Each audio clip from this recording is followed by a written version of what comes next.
Introduction. If you're looking for a fairly automated way to build a brand online, you don't have to look further than Twitter. In fact, for the longest time, a lot of marketers and marketing companies have long considered Twitter as a great place for brand formation. If you're looking for an online brand, Twitter is a great place to start. It's easy to see why. Twitter is so easy to use. You just need to post a tweet that is 140 characters. You need to do it long enough. You have to pick the right hashtags. You have to pick the right content, and given enough focus and attention to detail, you will get it right. It's just a matter of time. Of course, this does not mean automatic success, but with everything else being equal, Twitter, compared to other social media platforms, is definitely easier to master. Why? First of all, it is very friendly to automation. That's right, you can automate pretty much everything you do on Twitter. This is why a lot of people use it to make money from the internet on autopilot. They don't have to babysit each tweet. They don't have to sit around to figure out what's going on. They can pretty much set a strategy, let software do it, let the process run for some time, double-check their work, make some adjustments here and there, and then let it run. Basically, they keep repeating this process until they get it right. Again, you can run things on autopilot. With that said, you shouldn't expect much traffic if you just started on this platform.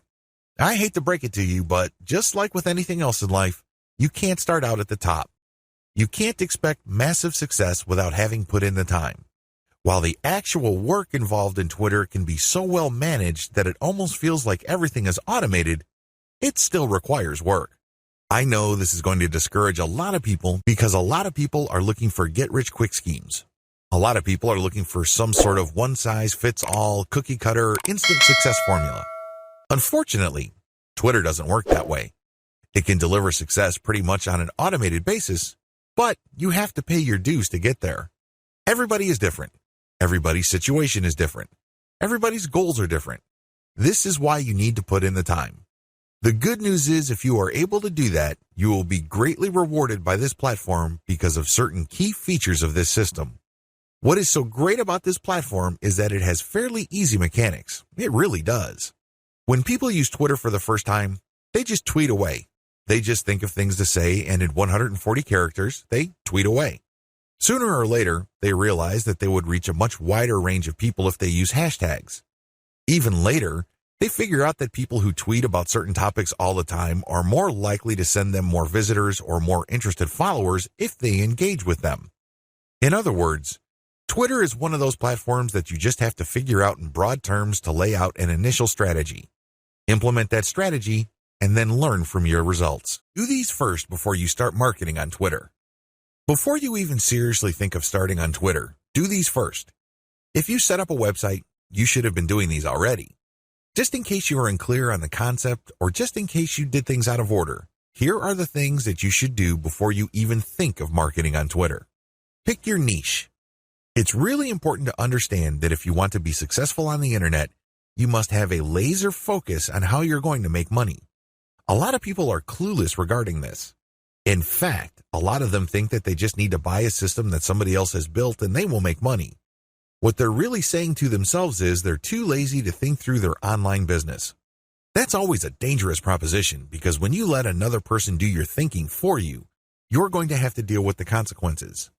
You have to understand that when people build systems for others, they're usually trying to cut corners. They're trying to make the most amount of money with the least amount of effort. Do you think they have your best interest in mind with that attitude? Of course not. This is why it's a bad idea to let somebody else pick your business for you. You have to do it yourself. You have to know what you're doing. You have to know who you're going to be marketing to, what exactly you're going to be pushing, and how you're actually going to be making money on the internet. You can't just buy some sort of business in a box and expect everything to work out smoothly. That happy ending that you may have been dreaming of may be a very distant and even impossible dream. Why? You just didn't step up. You have to do all of this yourself. The most important is to pick a niche. A niche is a subject matter category or some sort of category for whatever collection of needs you are trying to address. What kind of problems do the products you are promoting or the website you are building address? Pick that niche. Understand how that niche compares with other niches. Understand whether it fits your amount of resources and your expectations. Build a site. You can outsource this. You can create a site that addresses your niche. When you're building a website, you're not just putting up a nice-looking online destination. It must do something. It must convert the traffic that you drive to that site into cold, hard cash. Create a mailing list. Next, you have to create a mailing list. This is crucial. Your mailing list is actually the payload of your website. Sure, you may be putting up affiliate ads on your website. When people click these and they land on the sales or landing page, they may buy something. When they do that, you get a commission. That's nice and everything, but if you really want to make money over the long term, create a mailing list. Why? Whatever credibility, respect, or trust you create with your website, you maintain with your mailing list. When you have an update on your website, you just publish the link on your mailing list and invite people to click through, and you have yourself a nice burst of traffic. I've got some bad news to share with you. The vast majority of people who visit your website will never come back again. That's the harsh reality. When you have a mailing list, you get to retain some of that traffic. You only need to set an update, and you get a nice little surge of traffic because people saw your email and clicked on your link. This enables you to retain some of the value of the hard work and time you put into branding and promoting your website. To create a mailing list, you have to offer a premium. It's some sort of freebie. It's some sort of incentive for people to join your mailing list. Of course, you make this case on your squeeze page. You advertise the value of the freebie you're giving on a page called a squeeze page. This is where people enter their email addresses to subscribe to your mailing list. Please understand that there is a big danger here. This is a warning. Don't go overboard in promoting the freebie because if you do that, people will sign up for the free booklet, the free course, or the free book. They couldn't care less about the updates your mailing list will send them. In fact, if you push the freebie too hard, they might even think that the updates you send are some form of spam because you caught them by surprise. Do you see how this works? There has to be a healthy balance between getting people pumped up to join your mailing list because they're getting something for doing it, but also letting them know that they are getting a better value by being on your list just because you will be sending them information that would enable them to solve all sorts of problems in their lives that are related to your niche. Do you see how this works? Do you see the balance? Create an ebook or report or some sort of high-value giveaway. When you create a mailing list, there has to be some sort of incentive for people to sign up to your list. I wish it were as easy as saying that your website is so awesome that your visitors owe it to themselves to sign up to your list. I'm telling you that if this is your strategy, you're probably going to get very few list members. Why?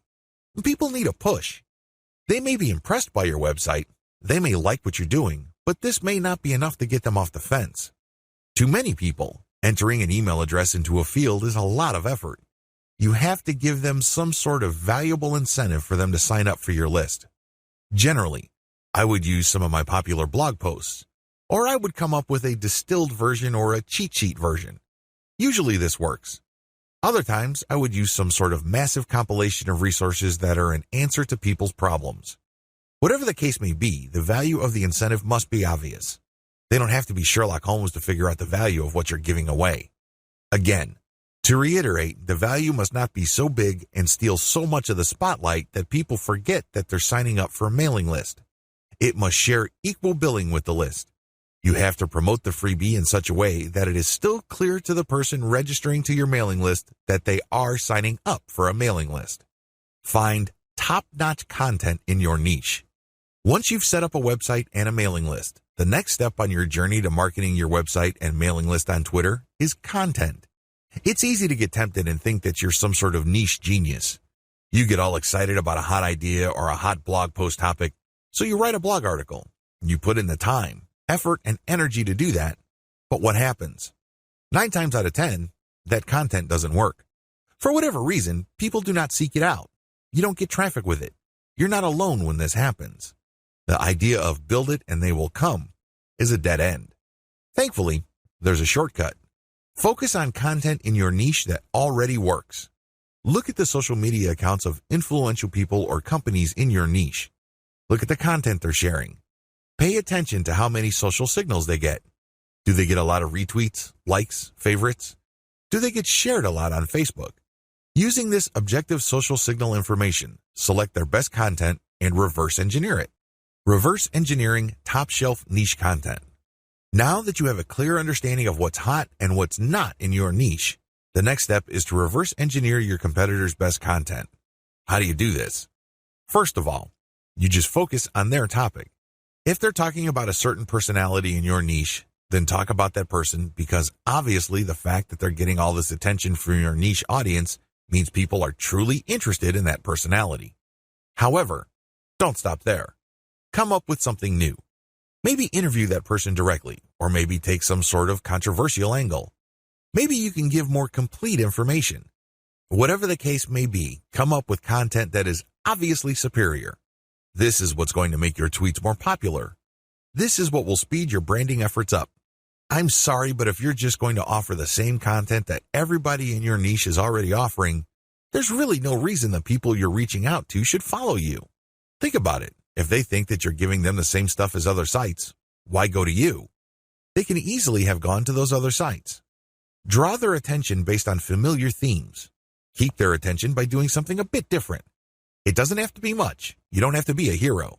You don't have to go overboard. But it has to be different enough. Unfortunately, this is one of those things that you will have to figure out firsthand. You would have to do it through trial and error. You have to learn through trial and error. Set up consistent social media accounts.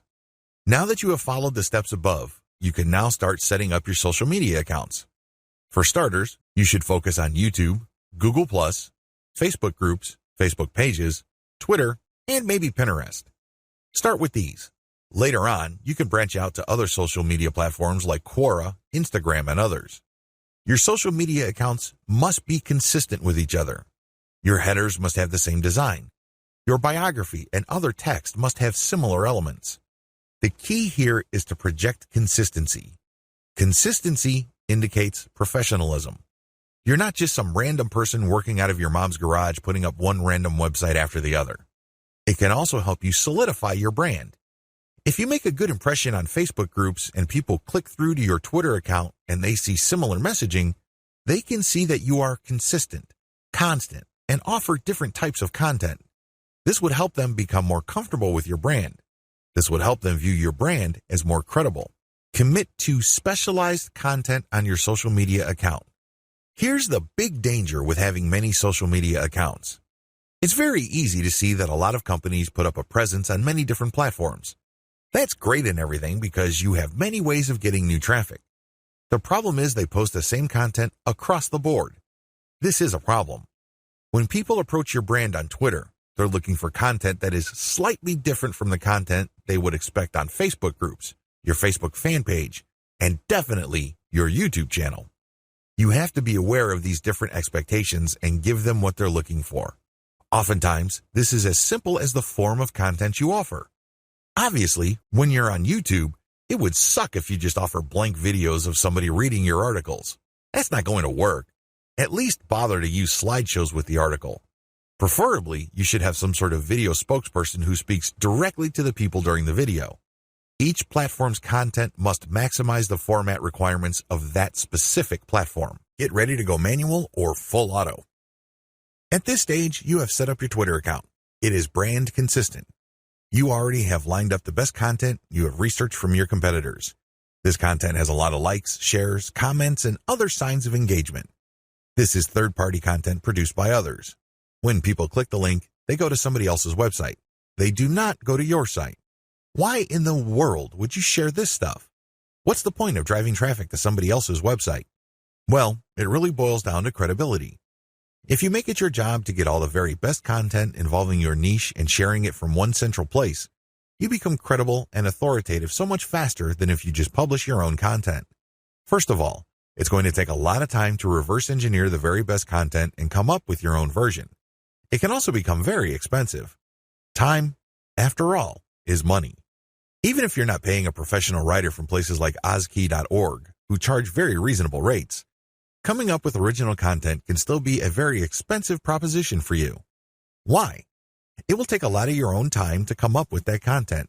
You probably have better things to do. You probably have other things you could be doing that would currently pay you more money. Third-party content is a lifesaver. This is called curation. You take the best content that everybody else has to offer and then you share it through your social media accounts. Here's the secret though. You share that content to draw people based on their interests. For example, if I find top-notch content on content marketing and I have a Twitter account that sells content marketing services, it would make a lot of sense for me to put all that high-quality and highly popular material in my Twitter feed, but from time to time, I would share my own original content. My original content would build credibility for me based on what I raise in the content. I control the conversation using those posts. After I get enough of a natural following, I would then share more and more of my own content and then share posts that only feature my Squeeze Page sign-up link. By doing this, I kill two birds with one stone. I share curated content to build credibility among a niche audience. These are people searching for certain specific content using very targeted hashtags. I pair very targeted niche hashtags with all my content. I rotate them. Then, I send out this content slowly but surely. I get people who are truly interested in my niche. Once I've established quite a bit of a following, I then share my own reverse-engineered content. This builds even more credibility, and this can also lead to my website getting backlinks from bloggers who are monitoring my niche. Finally, once I've got enough flow going, I would then start rotating my Squeeze Page link through my tweets more often. Instead of showing my Squeeze Page tweets once every 2 days or once a week, I can start showing it every few hours. However, it only makes sense to do this once you have established a decent number of followers and there's a high enough overall engagement level with your tweets. This is the general strategy. You can do this either manually or on full auto. What is fully automated tweeting? Fully automated tweeting is exactly what it sounds like. The content that you are going to be tweeting is fed through a social media content publishing tool like Hootsuite or Social Oomph. You just set up a schedule and the links and the tweet text that you put are going to be published to your account. You don't have to babysit your Twitter account as it publishes tweet after tweet. You also automatically plug in the hashtag that you want to target for each tweet.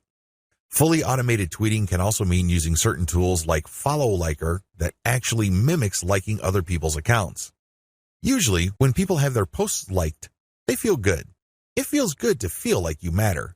It feels good to be appreciated. A certain percentage of these would actually click the account of the person liking and see what their page is like. If they like what they see, they end up following. Fully automated tweeting also includes this. You basically automate publishing, but you also automate engagement. There are many tools currently available on the market, but here's a bit of warning. Twitter is cracking down on bot-like behavior. While few people will have problems with automating publishing, most people would view automating liking or automated favoriting or listing with more suspicion. I'm just giving you a heads up because these bots may sooner or later be banned by Twitter. What is purely manual tweeting? You can go the other extreme. The other extreme, of course, is to do everything purely by hand. Not only do you find the very best content by hand, you filter them manually, you post everything manually, you also engage manually. The great thing about this is that you have maximum control. The bad thing about this is you need to have iron discipline to pull this off. What if the vast majority of your actual link clickers live in a different time zone? This is going to be a problem. You're going to have to get up early or stay up late to tweet within the hours your actual followers are most active. This can get downright inconvenient. Also, engaging tons of niche accounts on Twitter can burn up a lot of time. You also have to process a lot of information in a short period of time. Unless you have an IQ over 150, it's just going to be a little heavy because that's a lot of content to read through and analyze. Go for a hybrid solution. There's a lot to recommend a purely manual tweeting approach. You get a lot of control. You get a laser-like focus on account selection. You get to truly fine-tune your message. However, it takes too much time and effort. Thankfully, there is a halfway solution. This hybrid solution is pretty straightforward. You can use tools to post on your Twitter feed, but engagement is done manually. That's pretty much how it boils down. You still have to find niche-related content that's already gone viral. There's no getting around this. You still have to do this. Thankfully, there is a cheaper way to do this. You can, of course, do this yourself. Like I said, time is money. You might also feel like you're going nuts because you have to read so much material. The shortcut is to use a service like CongoPlus.com. They have virtual assistants from places like India and the Philippines that you only need pay $18 per day. These bright, ambitious, educated people would then find the viral content that you're looking for that meets your criteria. They then send you an XLS file, you verify, then you pay them. It's only $18 for 8 hours worth of work. You can't beat that with a baseball bat. You really can't. However way you choose to do it, you need to get this content. You then look for influence leaders on Twitter that cater to your niche. Again, you can do this yourself or you can hire a virtual assistant to do it for you. The secret is to make sure that they're almost always talking about your niche. Once you are sure about that, you can then look at their content and pay attention to their hashtags. Copy these. You're going to pair these with your tweets. Use an automated tool to publish. Whether you're doing things manually or automatically, use an automated tool to publish. The good news here is that you're not taking blind shots in the dark. When you publish, pair this content, whether it's original or third party, with hashtags related to your niche. The difference. The big difference is what happens next. When you're using an automated system, you wait for an organic following and then you mix in your squeeze page links and your content links. You then use some sort of tool to mimic engagement. For a manual approach, you do the same. You wait for an organic following to increase and then you mix in your own stuff. The big difference is you invest 1 hour per day doing manual outreach to influencers in your niche. You should already be doing this because these are the people you got your hashtags from. Remember? The extra step that you need to take is just to engage with them. Tell them that you like their content. Manually like their stuff. Click the heart icon or retweet. Do whatever you can to get on their radar. One-to-one or person-to-person engagement is crucial. You have to get on their radar. Again, you can try to automate, but it can be ham-fisted. Also, it may be so obvious or clunky. Worse yet, Twitter might be cracking down on engagement automation, so this option may not remain open for long. Manual Twitter marketing. Assuming that you have decided to go the manual route, here's what you need to do. You have to budget your time. If you think you only have 1 hour to spare, make sure you give it at least 1 hour. This means stick to 1 hour exactly or go a bit over, but you need to make sure you put in the time. Find niche leaders. First, you need to find people's Twitter accounts who talk about your niche. Enter the keywords related to your niche into Twitter to find those accounts. How do you know these keywords? Where do you find these keywords? Here are the steps. Create a Google AdWords account. Don't get scared, this is free. Create a free account. Use the Google AdWords Keyword Planner tool. Enter websites that you know are competitors of yours, and alternatively enter well-known websites that you know are in your niche. You should get a nice listing of keywords using this technique. Once you find these keywords, look up those keywords to find even more related keywords. Make sure that these keywords get a decent amount of traffic. Read these keywords and be convinced that they are actually related to your niche. Once you have a nice clean list of keywords, plug this into Twitter to find accounts. There's a shortcut to this. You can use Congo Plus's $18 per day virtual assistants to do this for you. For only $18, you get a person's full 8-hour day of labor. This person can use Google AdWords for you, find the right keywords, filter the keywords, go through Twitter, find the accounts, get the hashtags, and follow those accounts. Follow real niche-specific accounts. Once you've done the above steps, you should be able to identify the accounts of people in your niche on Twitter. This is where you need to make a judgment call. You need to look at enough of their tweets to see if this person truly cares about your niche. Is this person really a niche expert, or does this person tweet about your niche from time to time? These are two totally different things. Follow real niche leaders. What are the benefits of manual Twitter marketing? When you identify and engage with niche leaders on Twitter, you get the following benefit. First of all, you get niche-specific hashtags. Second, you get a chance to get on the radar with people who are really experts or authorities in your niche. These people can open a lot of digital doors for your business. They can retweet your actual content. This can lead to niche-specific audience members visiting your website. They can interview you and possibly link to your website. You can interview them and establish some sort of professional friendship. You can get invited to conventions or symposiums or workshops. These can be tremendous networking opportunities. There are just so many ways you can benefit when you reach out to people who are already established authorities in your niche. Don't be antisocial. Don't think that you can be successful just with your own efforts. It doesn't work that way because there is a network of really credible people on Twitter already who have the influence that you're looking for. Why not just piggyback on their influence? Why reinvent the wheel? Manual tweeting, pros and cons. Manual tweeting, as we have defined, involves automated publishing of content that you have manually selected. This is content that you have curated. The publication is automated, but your engagement is manual. You're going to find niche-related accounts. You're going to engage with them manually. You're going to tweet, leave comments, so on and so forth. Here is how the advantages and disadvantages break down. Pros. The first advantage is to get a higher level of engagement.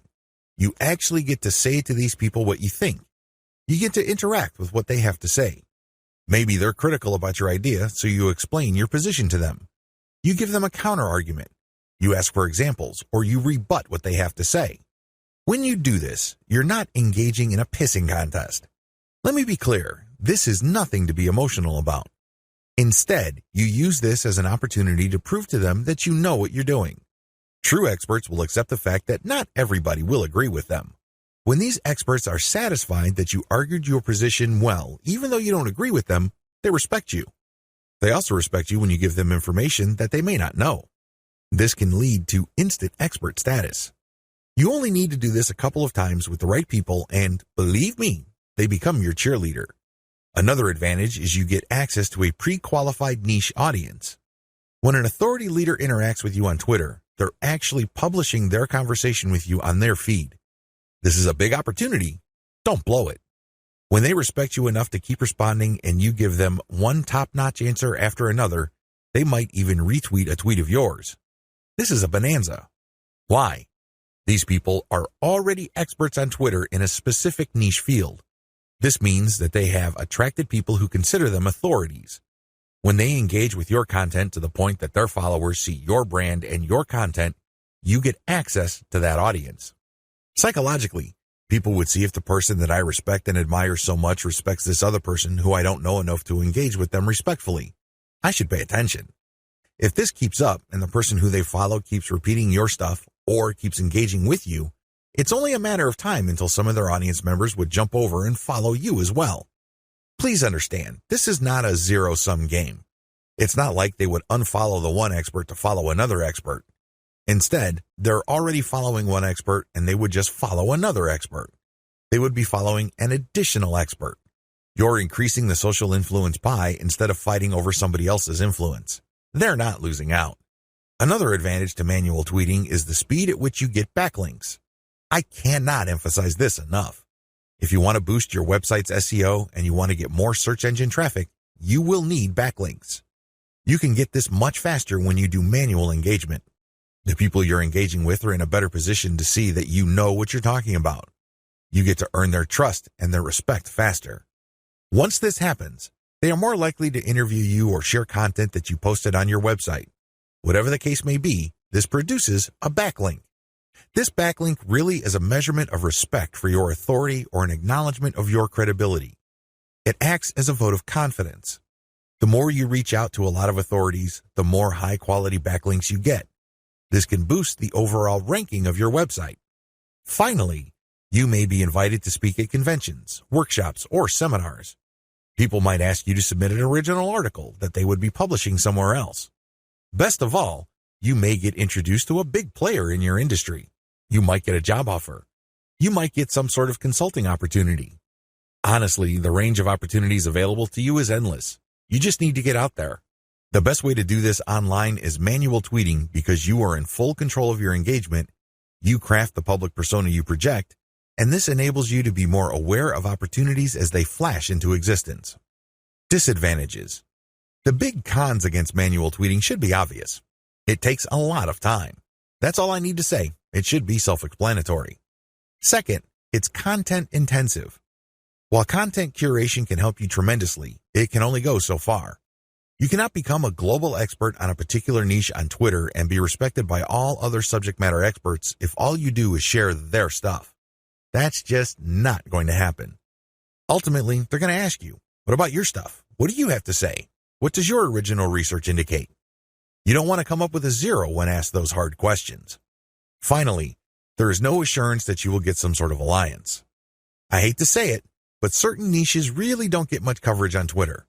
You might be able to interact with a high level of niche authorities on Twitter, but that doesn't necessarily mean that they operate blogs that can then link to you. Still, on balance, Manual tweeting on Twitter delivers more benefits than its costs. Manual Twitter follower generation. How do you generate followers organically on Twitter using a manual technique? It's as basic as finding niche-specific accounts and finding their followers. Follow these niche-specific accounts, but pay attention to their followers. Follow followers who you know are truly interested in your niche. This requires research. You actually have to look at their tweets or look at the stuff that they're retweeting. Once you see a pattern and it is niche-related, follow these follower accounts. I know this is simple, but it's also effective. How to find the right niche influence leaders on Twitter. At this point, it should be fairly clear that you need to follow the right people on Twitter. Otherwise, the tips I've shared with you will not work. If you're just going to follow random people on Twitter, you don't know who you're influencing. In fact, you don't even know if you're influencing them at all. You have to understand that on Twitter, some people generally follow a general rule. If you follow me, I follow you. Nowhere in this does it say they're actually interested in what you have to say. That's a big problem. If you attract the wrong following, you're not going to get many results from Twitter marketing. In fact, the results you get would be the same as if you did not do Twitter marketing at all. That's a waste of time. You need to find real people. You also need to find real influential people. This isn't bad enough. You need to find real influential people in your niche. How do you do this? Here's my step-by-step guide. Pay attention to their biography. Look at their bio. Is it on point? Does it indicate the persona of a person who is truly interested in your niche? This is crucial. If there are no niche-related keywords there, or it's not obvious that this person is part of your target demographic, and it's not some sort of passionate or credible enough authority in your niche, then this is probably the wrong person. You may be barking up the wrong tree. Look at their follower-to-following ratio. This ratio is simple. Look at the number of people this person follows and look at the number of people following this person. If this person's followers greatly outnumber the accounts this person is following, chances are this is a real account. It is not some bot that is fully automated. Instead, this person actually has influence because for how many people he or she is following, he is followed by hundreds, if not thousands of more people. This is very important.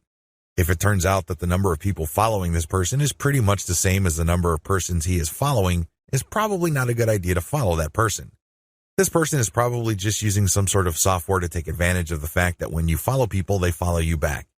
Some of them follow you back. Pay attention to their level of engagement. Look at the stuff that they talk about. Pay attention to their tweets. What do they constantly retweet? What do they tweet about? Are they talking about the same stuff most of the time? Does their account get a lot of retweets and posts, retweets and engagements? Do they get a lot of favorites? Is there a lot of engagement with the content they share? Even if this person is totally focused on your niche, but it turns out that their tweets don't get much engagement, they may not be all that influential. Becoming credible with them and getting access to their market may not work out for you. Their audience may not work out for you because they're not really authorities. Pay attention to the specificity of their posts. Look at their posts. Here's a rule of thumb. If 80% or more of their posts have something to do with your niche, follow them. Follow them if all the other points I raised above apply. But if it turns out that this person's bio is on point, it has more followers than the accounts that he or she is following, it has a high engagement level, but this person focuses on generalized content, this person may be a dud. In other words, this person is some sort of Twitter celebrity. This person is only an authority because of their personality and not much else. They're not an authority because they focus on a niche. They're not an authority because they are truly passionate about a niche. People only follow them because they think their personality is interesting. So, what you get is some sort of individual celebrity market. That's not what you're looking for. You're looking for a niche audience.